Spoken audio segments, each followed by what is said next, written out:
YCP senior నేత రాజ్యసభ సభ్యుడు వేమిరెడ్డి ప్రభాకర్ రెడ్డి కొంతకాలంగా మౌనంగా ఉండడం, పార్టీకి సంబంధించినటువంటి కార్యక్రమాల్లో అంత యాక్టివ్గా ఉండకపోవడంతో జగన్మోహన్ రెడ్డి ఇమ్మీడియట్గా అలర్ట్ అయినట్టుగా తెలుస్తోంది. ఆయన నెల్లూరు జిల్లాకి పార్టీ అధ్యక్షులు.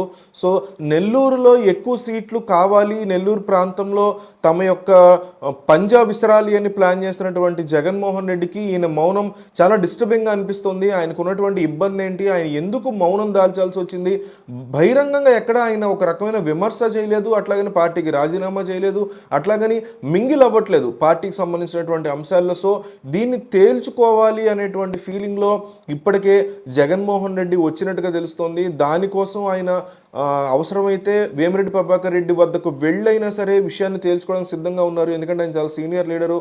వేమిరెడ్డి ప్రభాకర్ రెడ్డి, ఆయన భార్య ప్రశాంతి రెడ్డి వైసీపీలో యాక్టివ్గా ఉండేవారు. వేమిరెడ్డి ప్రశాంత్ రెడ్డి ఉత్తర భారతదేశంలోని టీటీడీ దేవాలయాలు ఆస్తుల అడ్వైజరీ కమిటీ అధ్యక్షురాలు. అంతకుముందు ఆమె టీటీడీ సభ్యురాలుగా బాధ్యతలు నిర్వహించారు. నెల్లూరు జిల్లాకి చెందిన ఈ దంపతులు రాజకీయ మౌనం దాల్చడం మీద వైసీపీలో భిన్న వాదనలు వినిపిస్తున్నాయి. వీరికి వ్యతిరేకంగా సొంత పార్టీకి చెందిన ఎమ్మెల్యేని వైసీపీలోని ఒక బలమైన వర్గం ప్రోత్సహిస్తోందని చెప్తున్నారు. రాష్ట్ర మంత్రి అండ చూసుకుని నెల్లూరు జిల్లాకి చెందిన ఎమ్మెల్యే అనవసరంగా వేమిరెడ్డి దంపతుల మీద నోరు పారేసుకుంటున్నట్లు చర్చ నడుస్తోంది. దీంతో వేమిరెడ్డి దంపతులు మనకెందుకు ఈ రాజకీయాలు అనే నిరాశతో ఇంటికే పరిమితమయ్యారని సమాచారం. ముఖ్యమంత్రి వైఎస్ జగన్మోహన్ రెడ్డి శ్రేయోభిలాషిగా వేమిరెడ్డి ప్రభాకర్ రెడ్డి క్షేత్రస్థాయిలో ప్రభుత్వం మీద ఫీడ్బ్యాక్ని ఎప్పటికప్పుడు అందించేవారు. దీంతో జగన్ చుట్టూ ఉన్న కోటరీ వేమిరెడ్డి వ్యవహార శైలి నచ్చట్లేదని తేల్చేసింది. క్షేత్రస్థాయిలో వైసీపీకి అద్భుతంగా ఉందని ఒకవైపు ఈ కోటరీ ఎప్పటికప్పుడు సీఎం జగన్కి నివేదికిస్తోంది. మరోవైపు ప్రభుత్వం మీద అంతా సానుకూలంగా ఉందన్న ప్రచారం అబద్ధమని, సరిదిద్దుకోవాల్సిన లోపాలు చాలా ఉన్నాయని సీఎంకి వేమిరెడ్డి చెప్పేవారు. ఎప్పుడూ నెగిటివ్ అంశాలే మాట్లాడుతున్నాడనే వేమిరెడ్డి మీద వ్యూహాత్మకంగా కొంతమంది కోటరీ నాయకులు వేసినట్టు తెలిసింది.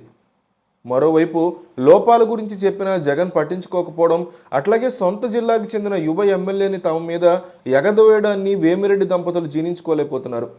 ఈ నేపథ్యంలో నెల్లూరు లోక్సభ స్థానం నుంచి పోటీ చేయడం మీద వేమిరెడ్డి దంపతులు పునరాలోచనలో పడినట్లుగా తెలుస్తోంది.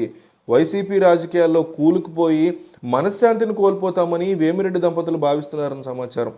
అందువల్ల సన్నిహితుల వద్ద తమకు ఉన్నటువంటి రాజకీయ వైరాగ్యం గురించి కూడా వాళ్ళు వెల్లడిస్తున్నారట. ఏదైనా జగన్మోహన్ రెడ్డి తనని ఇంతగా అభిమానించే వారిని, ముఖ్యంగా తన శ్రేయోభిలాషుల్ని, తనకి హానెస్ట్ ఒపీనియన్స్ ఇచ్చేవాళ్ళని, హానెస్ట్గా సర్వే రిపోర్ట్లు ఇచ్చే వాళ్ళని మాత్రం ఎట్టి పరిస్థితుల్లో వదులుకోరు అని వైసీపీ క్యాడర్ అంటూ ఉంటుంది. కాబట్టే ఇందుకే జగన్మోహన్ రెడ్డి సీరియస్ నిర్ణయం తీసుకున్నారని, నెల్లూరు జిల్లాలో ఎట్టి పరిస్థితుల్లో గొడవలు ఉండకూడదు, ఇప్పటికే కోటమిరెడ్డి విషయంలో చాలా తలనొప్పులు ఎదుర్కొంది పార్టీ. సో రానున్న కొద్ది రోజుల్లో జగన్మోహన్ రెడ్డి నేరుగా వెళ్ళి మరీ వేమిరెడ్డి దంపతుల్ని కలిసి పరిస్థితిని వాళ్ళకి వివరించి వాళ్ళని మళ్ళీ పార్టీలో యాక్టివ్ అయ్యేలా చేయడానికి జగన్ నిర్ణయం తీసుకున్నారని తెలుస్తోంది. సో ఈ విషయంలో మీ యొక్క అభిప్రాయాన్ని కామెంట్లో చెప్పండి. వీఆర్ విత్ జగన్ అని జగన్ సపోర్ట్ చేసే ప్రతి ఒక్కరు దయచేసి తెలియజేస్తే జగన్కి తన సపోర్టర్లు ఇంకా లూజ్ అవుతున్నారా, ఇంకా ఉన్నారా అనే విషయం తెలుస్తుంది. కాబట్టి వీఆర్ విత్ జగన్ అని పెట్టండి, లేదా వీఆర్ నాట్ విత్ జగన్ అన్న పెట్టండి. మీకు ఏదైనా అసంతృప్తి ఉంటే పార్టీ పట్ల, జగన్మోహన్ రెడ్డి పట్ల.